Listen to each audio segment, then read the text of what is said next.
cover a variety of industries, and I do very quickly. First is Eon Labs. I'll get out of the way so you can see. We bought bankrupt assets, built a generic drug company, and 20 years later sold it for $8 billion. Advanced PCS, we took a $10 million business, grew it to a $16 billion business. It was bought by Caremark, and then CVS Park, and now it's the foundation of their mail order, the PBM business. Took bankruptcy assets, made an iconic brand that still survives today. This was based on my honors thesis of the economics of solar energy. It took me 20 years to execute the plan, but we made a $1 billion company that we sold to the Chinese. This was my best IR deal. I was fortunate enough to be a part of turning $15 million into $1 billion in about 2 years. These are two asset managers, multi-billion dollar asset managers that we grew from nothing to one based in Hong Kong, one in Singapore, that are real stars in the Asian market. This is taking the map of the human genome and making personalized medicine and cutting edge of the future world of Western medicine. This is a massive water rights and almonds. Almonds are a great source of proteins in the Central Valley, and unfortunately this has gotten incredibly valuable because we have a lot of water rights, and water is a precious thing in the West, as people know. This is one of the reasons I'm here today, and I'll talk a little more about Pharmanex. And Herbalife is another reason I'm here today, and we'll talk a little more about Herbalife.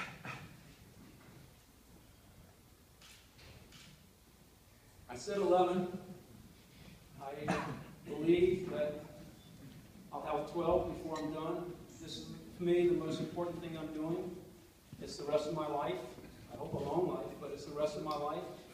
I believe it's the biggest idea that I've ever been involved in, and I believe it's arguably one of the biggest ideas of our generation.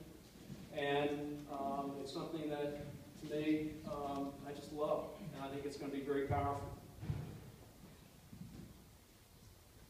So, quiz. By the way, that's the Beehive. That's our plant in Reno, 100,000 square feet that Colin is getting humming now. Quiz. Reno folks. What were the 4 key success factors? Was anyone listening to me? All right. Big sandbox. That was one. Say that? Good go-to-market strategy. Good go-to-market. That's 1B. Okay. What's the other part of one? You have to have 2 core assets. One was a good go-to-market. G. Yep. That's one. The team. Great product.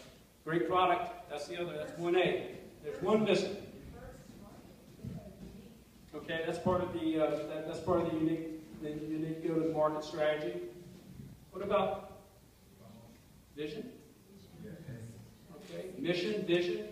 If you don't have that, you don't have anything, because you don't have a soul of a company. And it's an overused word and misunderstood word. Okay. But if you have a vision, and it's a true vision that people really buy into, then your company can have a soul.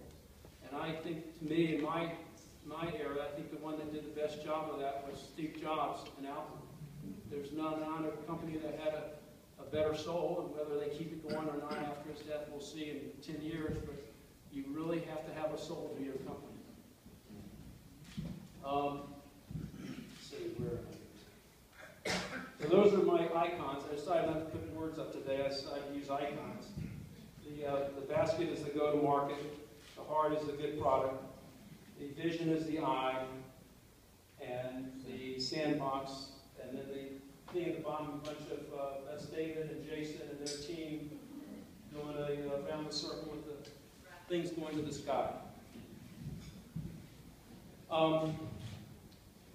So my experience has been greatly driven by the fact that I was involved with a firm that was heavily involved with healthcare, wellness, nutrition, investing.